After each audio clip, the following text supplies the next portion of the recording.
कच्चा 10, कच्चा 9, कच्चा 9 गणित। ठीक है। सवाल नंबर दूसरा में टेबल ए बी सी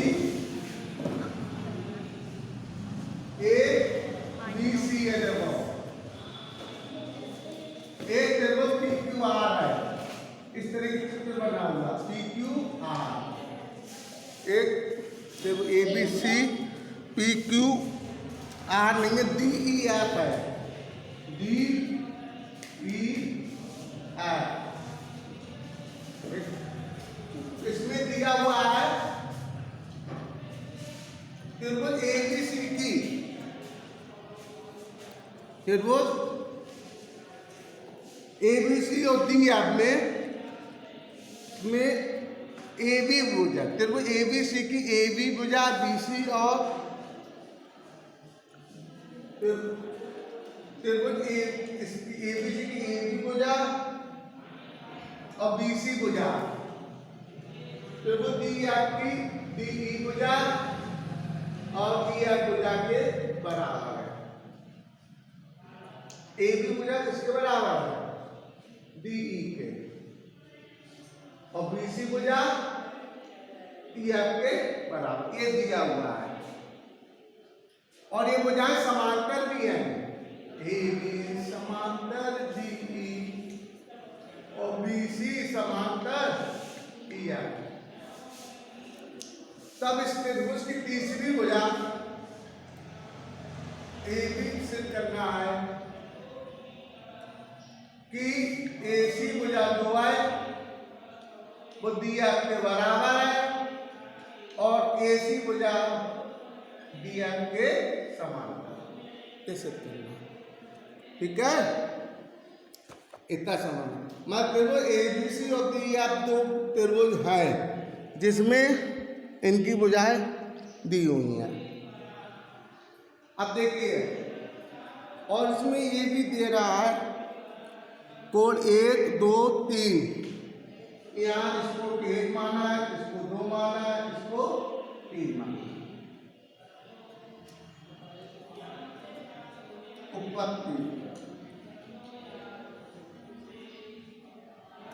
उपपत्ति में ए बी भुजा किसके समांतर है? D E. ए बी भुजा किसके समांतर है? डी ई के। ए बी समांतर डी ई व बी सी तिर्यक रेखा। बी सी कैसी रेखा है? तिर्यक रेखा। ए बी डी ई के समांतर है, बी सी तिर्यक रेखा है, तो कोण 1 क्या होगा? कोण 2 के बराबर।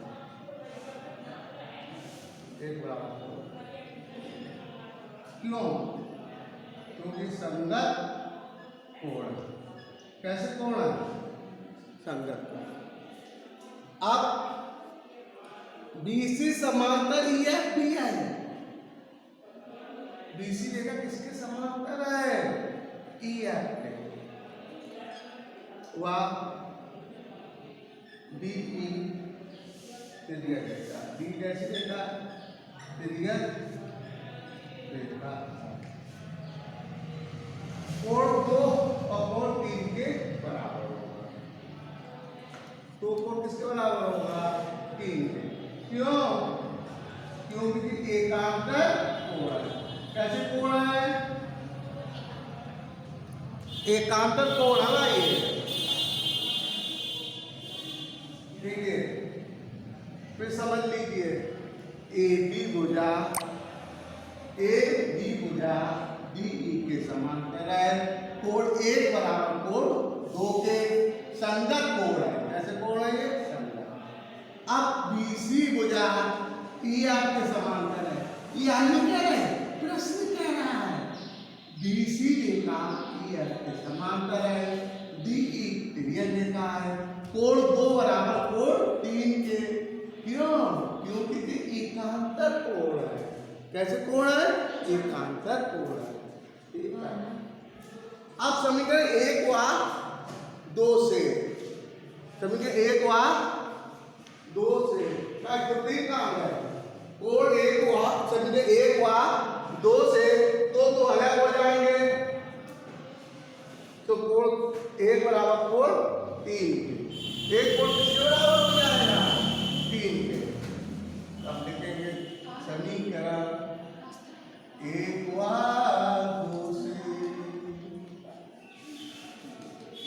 तो एक दो अलग कोण 1 बराबर कोण 3। अब देखिए इसमें, अब हमने क्या सिद्ध कर दिया?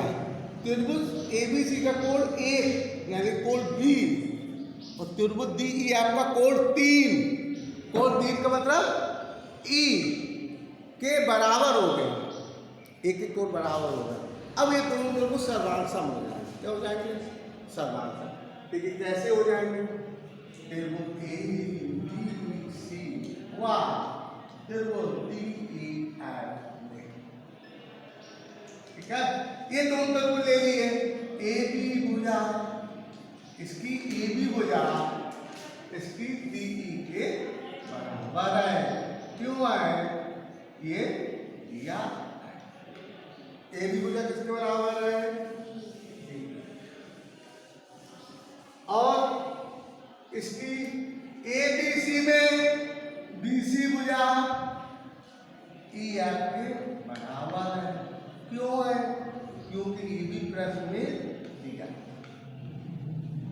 भाई, उसमें लिखता है ए बी और बी सी भुजा डी और ई एफ के बराबर। और अब हमने क्या सिद्ध कर दिया? इसका कोण ए बी सी में कोण 1, त्रिभुज ए बी सी का कोण डी ई एफ का कोण 3 के, ये मैंने सिद्ध किया, ठीक है। ये सिद्ध किया इस तरीके से, ये दोनों त्रिभुज हमारे क्या हो जाएंगे? सर्वांसम हो जाएंगे। क्या हो जाएंगे? क्योंकि दो भुजा एक कोण के बराबर है, तो त्रिभुज कौन होंगे? एस फिर में से त्रिभुज ए बी सी सर्वांसम त्रिभुज डी ई एफ, ये दो त्रिभुज क्या होगा? सर्वांसम हो गए। अब ये तब तो त्रिभुज सर्वांसम है, तो इनके संगत कोण व संगत भुजा क्या होंगी? बराबर हो जाएगा। तो इस ए बी भुजा डी के बराबर का, बी सी भुजा ई एफ के बराबर, तो इस त्रिभुज की तीसरी भुजा कौन सी? ए सी। कौन सी भुजा? ए सी भुजा जो होगी वो डी एफ के बराबर। एक तो हमें यही सिद्ध करना था, ए सी बराबर। अब हमें सिद्ध करना ए सी समांतर डी एफ। क्या सिद्ध करना है?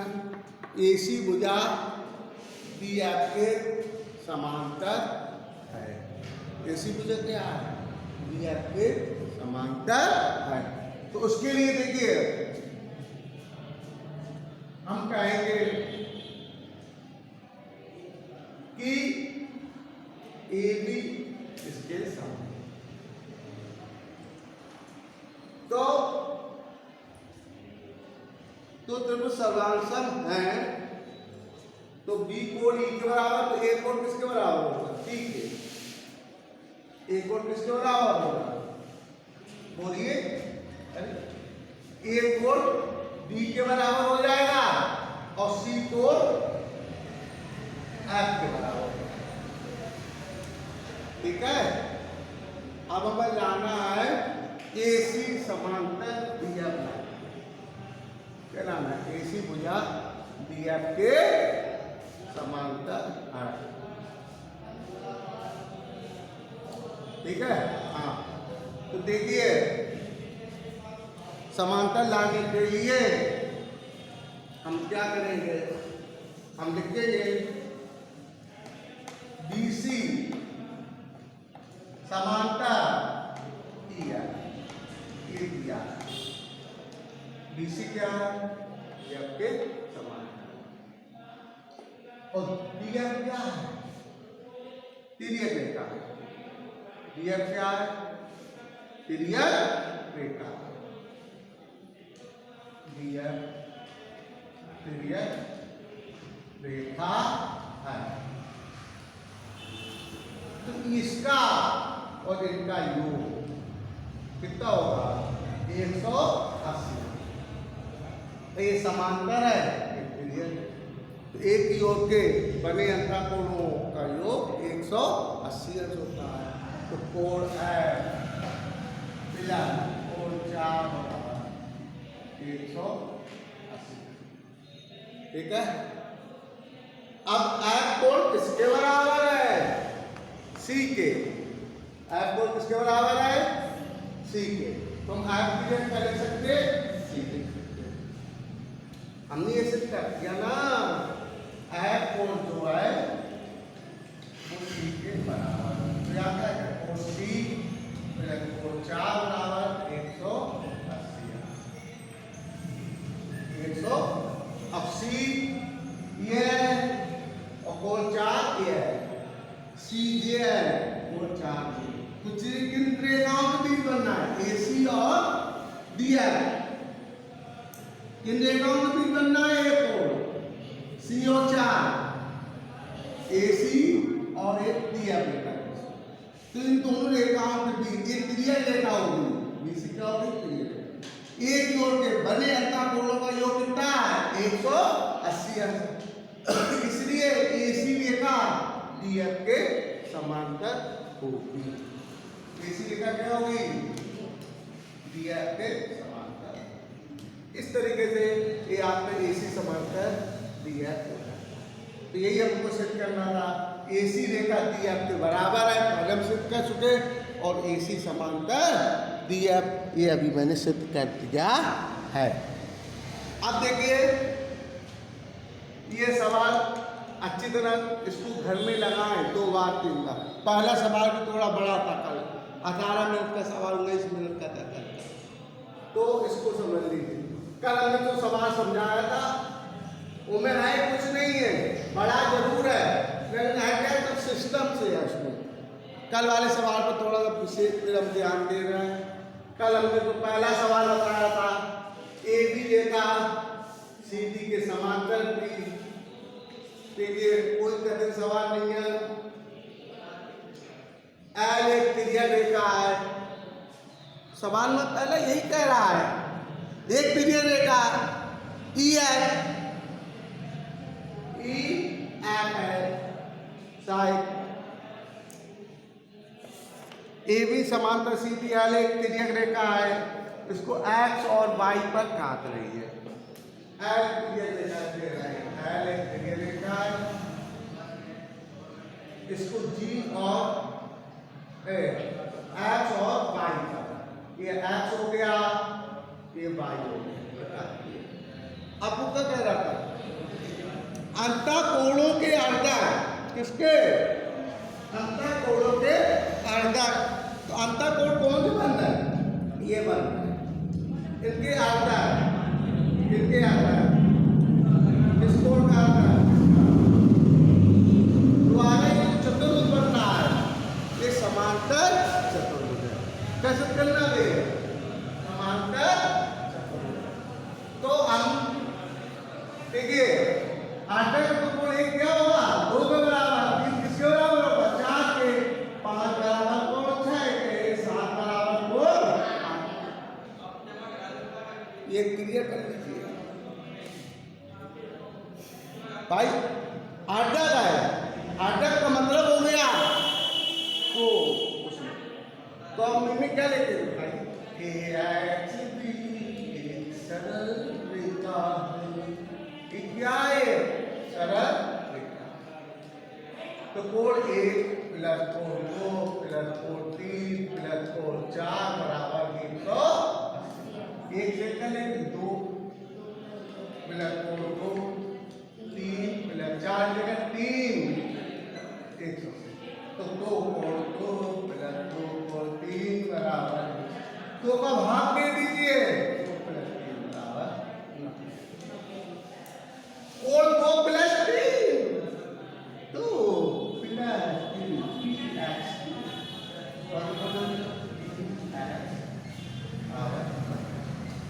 ये इसी का नीचे भी हम ले सकते हैं, नीचे भी हो तो हमारा y बराबर 190 आ जाएगा। समझे? एक बार 2 से कैपिटल x क्यूब बराबर 3y क्यूब होगा। और क्यों बराबर हो गए? क्योंकि दोनों कोणों का मान कितना है? 90, इसलिए बराबर। एक हमारा उल्लू से लिखा होगा। अब हम पिनमेंट लगा लेंगे। क्या लगा लेंगे? ए बी समांतर सीधी रेखा।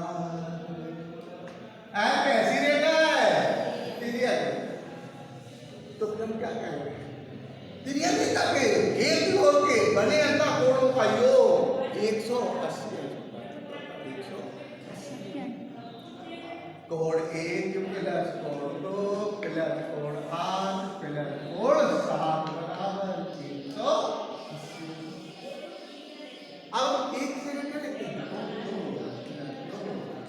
और 8 की जगह 7 प्लस 7 बराबर 180। 2 कोण 2 कोण 7 बराबर 100। 2 का भाग 2 प्लस कोण 7 बराबर 190। कितना आएगा? 90 आ जाएगा। अब 2 प्लस कोण 7 बराबर 90 आ गया। अब कोण P चाहिए, क्या चाहिए? कोण P। तो कोण P के लिए क्या करोगे? त्रिभुज PXY में कोण P प्लस कोण 2 प्लस कोण 7 बराबर 180 है। 2 प्लस 7 की जगह 90, P प्लस 90 बराबर 180 है। तो कोण P बराबर कितना आ गया आपका भाई? 90 आ जाएगा। कितना आ जाएगा? 90। P 90 आ जाएगा, इसलिए कोण Q भी 90 आ जाएगा। तो कोण P बराबर हो। अब इस चतुर्भुज के सम्मुख कोणों का सम्मुख कोण क्या हो गए? बराबर हो गए। सम्मुख कोण क्या हो गए? बराबर हो गए। तो इसलिए PXQY क्या हो जाएगा? समांतर चतुर्भुज हो जाएगा। P भाई किसी भी चतुर्भुज के सम्मुख कोण ये y मान लो x और y से चतुर्भुज के सम्मुख कोण बराबर है, इसलिए PXQY समांतर चतुर्भुज है जिसका प्रत्येक अंतःकोण समकोण होता है।